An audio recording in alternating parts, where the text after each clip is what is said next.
అలాగే కొత్త ఆయుధాలు ప్రయోగిస్తే ట్రంప్ తట్టుకోలేరంటూ కూడా ఇరాన్ ప్రకటించడం జరిగింది. మరొక పక్క ఇజ్రాయెల్ అమెరికా దాడుల్లో అనేక మంది ఇరానియన్లు మృతి చెందారు. అలాగే ఇజ్రాయెల్ అమెరికాకు సంబంధించినటువంటి మిత్ర దేశాలపై ఇరాన్ దాడులు చేస్తోంది. ఈ మిత్ర దేశాలన్నీ కూడా ఇరాన్ దాడులను తీవ్రంగా ఖండిస్తున్నాయి. సో ముఖ్యంగా దాడుల్లో సుప్రీం లీడర్ అమితుల్లా చనిపోయారంటూ కూడా ఇరాన్ మీడియా ప్రకటించింది. అయితే ఆయన అందరూ సురక్షితంగా ఉన్నారంటూ కూడా ఇరాన్ ఆర్థిక మంత్రి ప్రకటించారు. అధ్యక్షుడితో పాటు అధికారులందరూ కూడా సురక్షితంగా ఉన్నారని చెప్తున్నారు. ఇరాన్ నాయకత్వాన్ని మార్చేశామని మరొక పక్క అమెరికా చెప్తూ ఉంటే అది ఇంపాసిబుల్ అని ఇరాన్ ఆర్థిక మంత్రి ప్రకటన చేశారు. సో ఉద్రిక్తతలు ఆపేందుకు చర్చలకు తాము సిద్ధమంటూ కూడా ఇరాన్ ప్రకటించింది.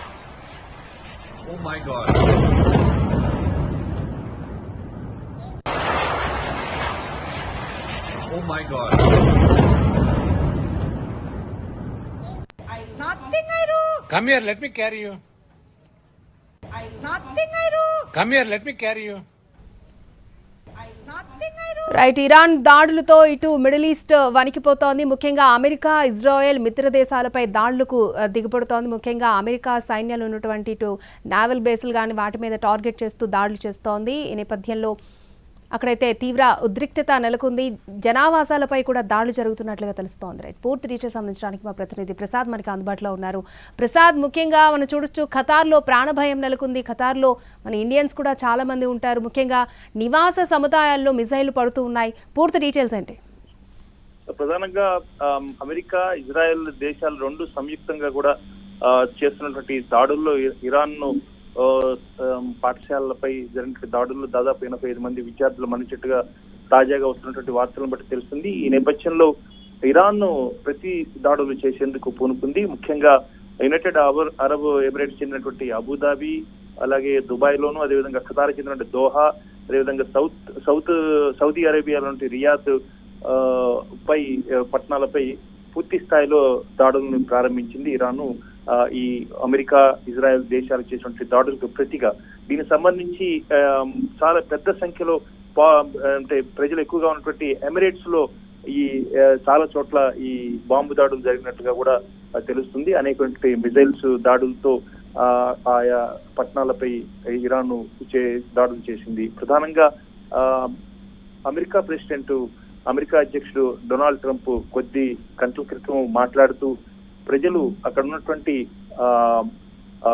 మత ఛాందసంగా జరిగే ఈ పాలన అంతమొందించేందుకు ప్రజలంతా కూడా వీధుల్లోకి రావాలి, ప్రభుత్వాన్ని ఏర్పాటు చేయాలి, పాలనా బాధ్యతలను తీసుకోవాలంటూ ప్రజలను ఉద్దేశించి మాట్లాడడం జరిగింది. అది ఇరాన్ ప్రజలను ఉద్దేశించి అమెరికా అధ్యక్షుడు డొనాల్డ్ ట్రంప్ మాట్లాడడం జరిగింది. ఈ నేపథ్యంలో ప్రజలు ఎక్కువగా ఈ యుద్ధాన్ని సమర్థించే రీతిలో అక్కడ స్థానికంగా ఉన్నటువంటి దేశంలో ఉన్నటువంటి ప్రజలంతా కూడా బాహటంగా బయటకు వచ్చి అక్కడ ఉన్నటువంటి ప్రభుత్వాన్ని విమర్శిస్తూ గనక విధుల్లోకి వచ్చినట్లయితే తమ యొక్క వ్యూహం ఫలిస్తుందన్నది అమెరికా ఇజ్రాయెల్ రెండు దేశాలు వ్యూహాత్మకంగా ఈ రకంగా పిలుపునివ్వడం జరిగింది. అయితే దీనికి సంబంధించి పూర్తి స్థాయిలో ఇరాన్ ఉన్నటువంటి భౌగోళిక స్వరూపాన్ని చూసినట్లయితే ఇరాన్ చుట్టుపక్కల ఉన్నటువంటి అన్ని కంట్రీలు ఏ దేశం కూడా ఇరాన్ తో అంత సఖ్యత కాలేదు. ముఖ్యంగా పాకిస్తాన్ కి కొంత మేరకు ఉన్నప్పుడు కూడా ఆఫ్ఘనిస్తాను, అదేవిధంగా తుర్కమిస్తాను, దాంతో పాటు అర్మేనియా, అజర్బైజాను, అదేవిధంగా ఇరాకు, టర్కీ ఈ దేశాలతో సరిహద్దుల్లో ఉన్నటువంటి ఇరాన్ కు పెద్దగా స్నేహంగా ఉన్నటువంటి దేశాలు చుట్టుపక్కల లేకపోవడంతో అమెరికా ఇజ్రాయెల్ దేశాలకు మద్దతుగా ఉన్నటువంటి సౌదీ అరేబియా చెందినటువంటి ఈ యునైటెడ్ అరబ్ ఎమిరేట్స్ పై దాడులు చేసేందుకు ఇరాన్ పూనుకుంది. ఆ మేరకు అమెరికా ఇజ్రాయెల్ దేశాలకు మద్దతు ఇస్తున్నటువంటి ఈ అరబ్ ఎమిరేట్స్ పై కనుక దాడులు చేసినట్టయితే తాము ప్రతిగా ఇతర చుట్టుపక్కల ఉన్నటువంటి అరబ్ దేశాల నుంచి తమకు పూర్తి స్థాయిలో మద్దతు లభిస్తున్నది ఇరాన్ యొక్క వ్యూహం. ఈ వ్యూహంలో భాగంగా ప్రతి దాడులు జరుగుతున్నాయి. ఈ నేపథ్యంలో ప్రజలు చాలా ఇబ్బంది పడుతున్నారు. ఇరాన్ లో ఉన్నటువంటి స్కూళ్లపై అమెరికా ఇజ్రాయెల్ చేసినటువంటి దాడుల్లో విద్యార్థులు చనిపోవటం, అదేవిధంగా పౌరులపై పౌర స్థావరాలపై ఈ రకంగా నివాసాలపై ఈ రకంగా దాడులు చేయడంతో అక్కడ ప్రజలు భయభ్రాంతులకు లోనవుతున్నారు. దీనికి ప్రతిగా ఇరాన్ అరబ్ ఎమిరేట్స్ చెందినటువంటి పట్టణాలపై దాడులు చేసుకునేందుకు పూనుకుంది. అయితే చాలా చోట్ల బాంబు దాడులు జరుగుతున్నట్టుగా వార్తలు వస్తున్నప్పటికీ కూడా ప్రాణ నష్టం ఏ రకంగా జరిగిందన్నది ఇంకా దానిపై స్పష్టత రాలేదు. ముఖ్యంగా కొద్ది గంటల క్రితం ఇరాన్ అధ్యక్షుడు సుప్రీం లీడర్ గా ఉన్నటువంటి ఐతుల్లా అలీ ఖొమైనీ మరణించినట్టుగా కొన్ని వార్తా సంస్థలు ప్రకటించాయి. దీనికి సంబంధించి ఇరాన్ ప్రభుత్వ చెందినటువంటి మంత్రులు పూర్తిస్థాయి ఇది అబద్ధము, ఆయన క్షేమంగా ఉన్నారని చెప్పి ప్రకటన కూడా చేయడం జరిగింది. ఈ నేపథ్యంలో అమెరికా ఇజ్రాయెల్ చేస్తున్నటువంటి దాడుల్లో వ్యూహాత్మకంగా ప్రజలను రెచ్చగొట్టే విధంగా ప్రయత్నం చేస్తుంది. అక్కడ ఉన్నటువంటి స్థానికంగా ప్రజలు కనుక మద్దతు లభించినట్లయితే తమ యుద్ధం సఫలీకృతం అయ్యేందుకు అవకాశం ఉందన్నదే వ్యూహంతోనే డొనాల్డ్ ట్రంప్ అక్కడ ఇరాన్ ప్రజలకు పిలుపునివ్వడం జరిగింది. వీరంతా విధుల్లోకి రావాలి, ప్రభుత్వ పగ్గాలు తీసుకోవాలి, ప్రభుత్వ బాధ్యతలు తీసుకోవాలి, ఉన్నటువంటి ఛాందసవాద మత ఛాందసవాదంతో నడిచే ఈ పాలన అంతమొందించాలని చెప్పి పిలుపునివ్వడం జరిగింది. యుద్ధం ఇంకా కొనసాగేందుకే ఎక్కువగా అవకాశం ఉంది. ముఖ్యంగా పౌర నివాసాలపై జరుగుతున్న దాడులతోనే అక్కడ ఉన్నటువంటి స్థానికులు ప్రజలు చాలా మేరకు భయభ్రాంతులకు లోనవుతున్నారు. చూడాలి ఈ యుద్ధం ఎలాంటి పరిణామాలకు దారితీస్తుందో. ఎందుకంటే ఇరాన్ కూడా ప్రతి దాడులకు దిగింది. ఆ మేరకు అరబ్ ఎమిరేట్స్ చెందినటువంటి దేశాలపై పట్టణాలపై దాడులకు పూనుకుంది. ఇప్పుడిప్పుడే ఈ దాడులు ప్రారంభమైనట్టుగా తెలుస్తుంది. తదనంతర పరిణామాలు ఏ రకంగా ఉంటున్నది మనం వేచి చూడాల్సి ఉంది. ప్రసాద్, అంటే అలాగే మన భారత ఎంబసీలు, అంటే ఇటు ఇరాన్లో ఉన్న మన భారతీయులకు సంబంధించి కానీ ఇటు అమెరికా ఇజ్రాయెల్కి సంబంధించిన మిత్ర దేశాల్లో ఉన్నటువంటి భారతీయులకు సంబంధించి ఎటువంటి సూచనలు చేస్తుంది, ఎటువంటి హెచ్చరికలు జారీ చేస్తుంది? ముఖ్యంగా ఎక్కడికి ప్రయాణం చేయకుండా ఇప్పటికే చాలా చోట్లకు ఇరాన్ నుంచి విమాన ప్రయాణాలను పూర్తిగా రద్దు చేయడం జరిగింది. అదేవిధంగా ఇజ్రాయెల్ కూడా రకంగా అరబ్ ఇరాన్ అదేవిధంగా అరబ్ కంట్రీస్ కు ఈ విమాన ప్రయాణ సౌకర్యాలను పూర్తిగా రద్దు చేయడం జరిగింది. ఈ నేపథ్యంలో ఈ చుట్టుపక్కల ఉన్నటువంటి దేశాలు వీటన్నిటిలో ఉన్నటువంటి భారత చెందినటువంటి దౌత్య కార్యాలయాన్ని కూడా అక్కడ ఉన్నటువంటి స్థానికంగా ఉన్నటువంటి భారతీయులకు అప్రమత్తం చేయడం జరిగింది.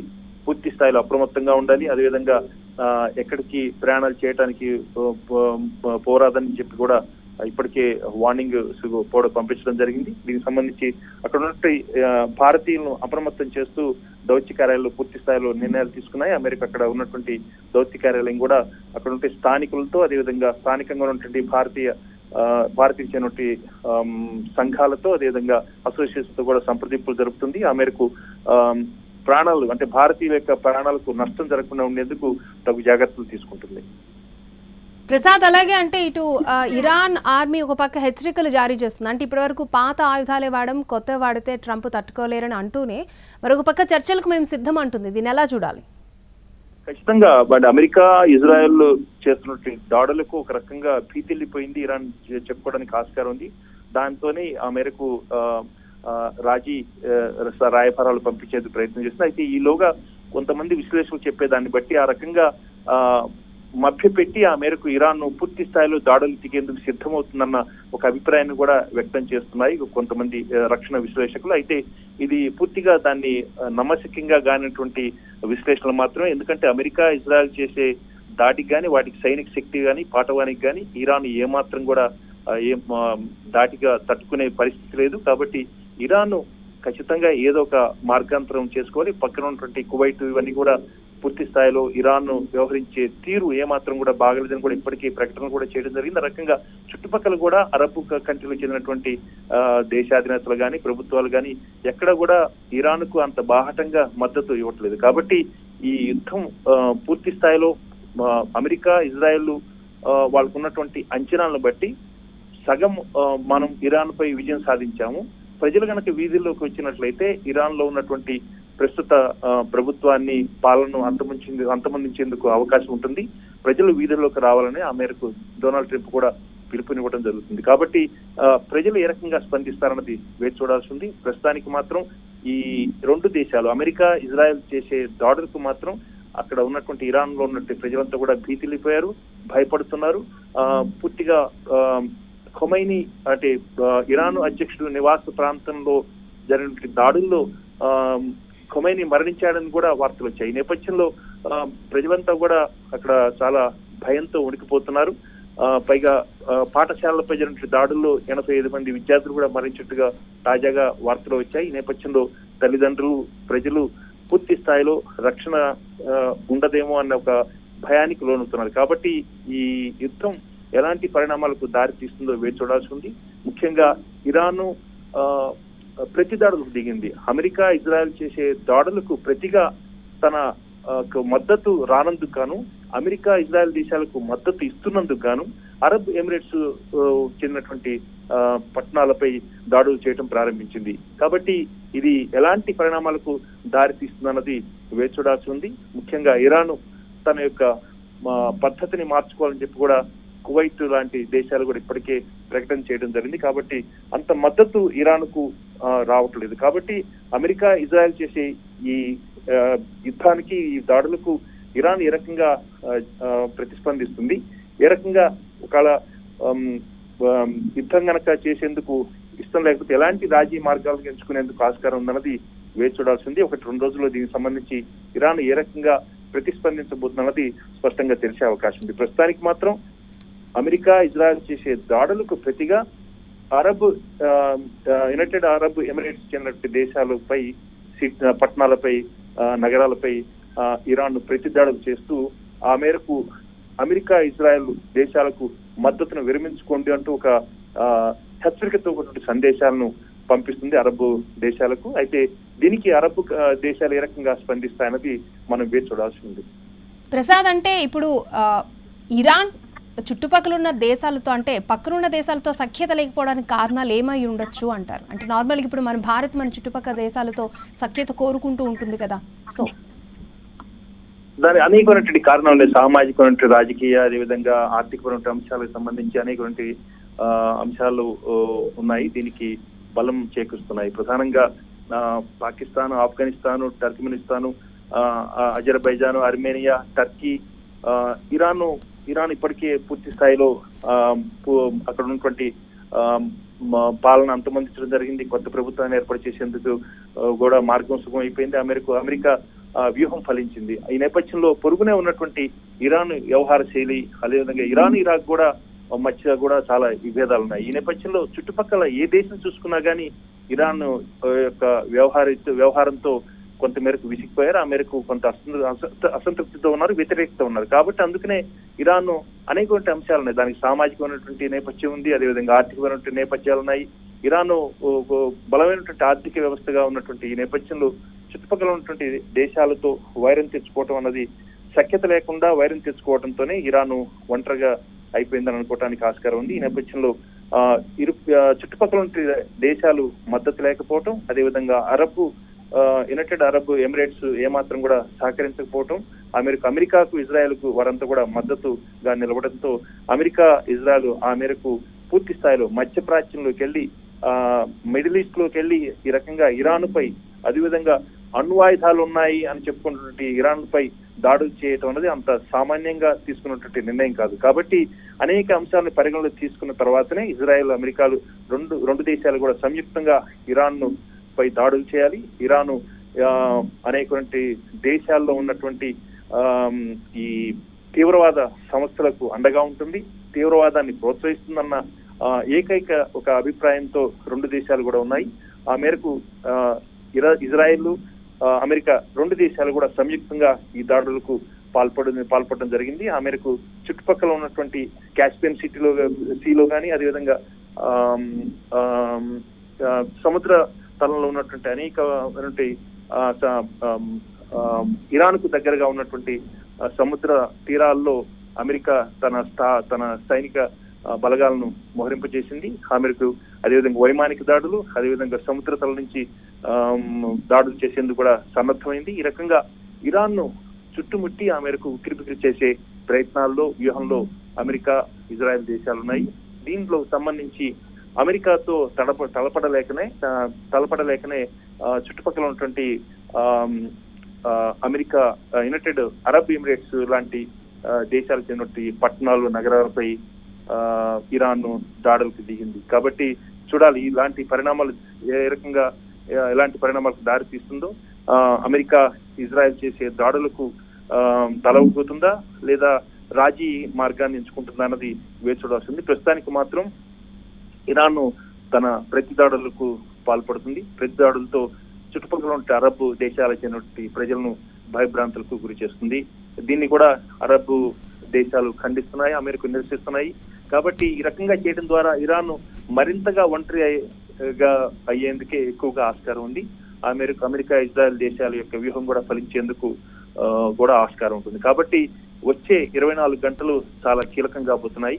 ఇరాన్ ఏ రకంగా స్పందిస్తుంది, ఏ రకంగా అమెరికా ఇజ్రాయెల్ చేసే దాడులకు ప్రతి సమాధానం ఇస్తున్నది చూడాల్సింది. ప్రసాద్, అలాగే ఇరాన్, ఇజ్రాయెల్, అమెరికా మధ్య ఈ వార్ కి సంబంధించి భారత్ వైఖరి ఏంటి?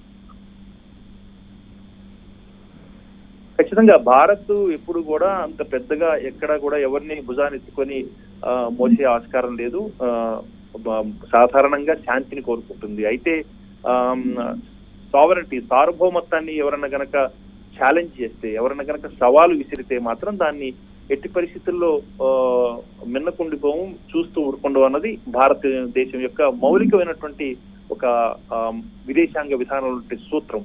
ఈ సూత్రాన్ని ఆధారం చేసుకొని ఇతర దేశాలతో తన సంబంధాలను ఎప్పుడు కూడా నిలుపుతూ ఉంటుంది. అయితే దీనికి కారణాన్ని, అంటే ఇరాన్పై దాడులకు చేయటానికి గల కారణాలను అమెరికా ఇజ్రాయెల్ చేసి చెబుతున్నటువంటి కారణాలకు సంబంధించి వేచి మనం చూసినట్లయితే ఖచ్చితంగా ఇరాన్ డిఫెన్స్ లో ఉందన్నది మనం చెప్పుకోవడానికి ఆస్కారం ఉంది. తీవ్రవాదాన్ని చాలా పెద్ద ఎత్తున ప్రోత్సహిస్తుంది, అదేవిధంగా ఆర్థిక సహాయం చేస్తుందన్న అంశం కూడా చాలా చోట్లగా అనేకటువంటి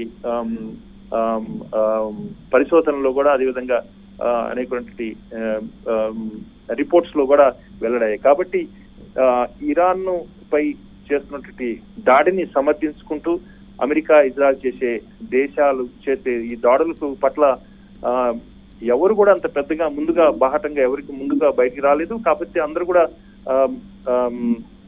మధ్యస్థంగా ఉన్నారు. కాబట్టి జరిగే పరిణామాలను బట్టి ఆ మేరకు ఇతర దేశాల యొక్క నిర్ణయాలు, దానికి సంబంధించినటువంటి ప్రయత్నాలు, సంధి చేసేందుకు, శాంతిని నెలకొల్పేందుకు ఎవరన్నా ప్రయత్నాలు ముందుగా ఎవరన్నా చేస్తారా, దానికి సంబంధించి ఎవరన్నా చొరవ చూపిస్తారా లేదన్నది కూడా చూడాల్సి ఉంది. ప్రస్తుతానికి మాత్రం భారతదేశం తనకు ఉన్నటువంటి మౌలికమైనటువంటి విదేశాంగ విధానం, ఏ దేశాన్నైనా ఆ దేశ సార్వభౌమత్వాన్ని గనక ఎవరైనా గనక సవాలు చేసినట్లయితే దానికి సంబంధించి ఆ దేశానికి పూర్తి హక్కులు ఉన్నాయి తన యొక్క సార్వభౌమాధికారాన్ని కాపాడుకోవటానికి. కాబట్టి ఈ సూత్రాన్ని ఆధారం చేసుకుని మాత్రమే తన విదేశాంగ విధానాన్ని ఇప్పుడు కూడా పాటిస్తూ ఉంటుంది. కాబట్టి ప్రస్తుతం జరుగుతున్న దాడిలో మాత్రం భారతదేశం ఒక రకంగా చెప్పాలంటే మధ్యస్థంగా ఉంది. ఎలాంటి తన యొక్క అభిప్రాయాన్ని ఎక్కడ కూడా వ్యక్తం చేయలేదు. అయితే తన భారతదేశానికి చెందిన పౌరుల యొక్క రక్షణకు మాత్రం అన్ని రకాల చర్యలు తీసుకుంటామని చెప్పి మాత్రం ఆయా దేశాల్లో ఉన్నటువంటి భారతీయులకు మాత్రం భరోసా ఇస్తుంది. ఆయా దేశాల్లో ఉన్నటువంటి భారతీయ దౌత్య కార్యాలయాలకు ఇప్పటికే స్పష్టమైనటువంటి ఆదేశాలు పంపించడం జరిగింది.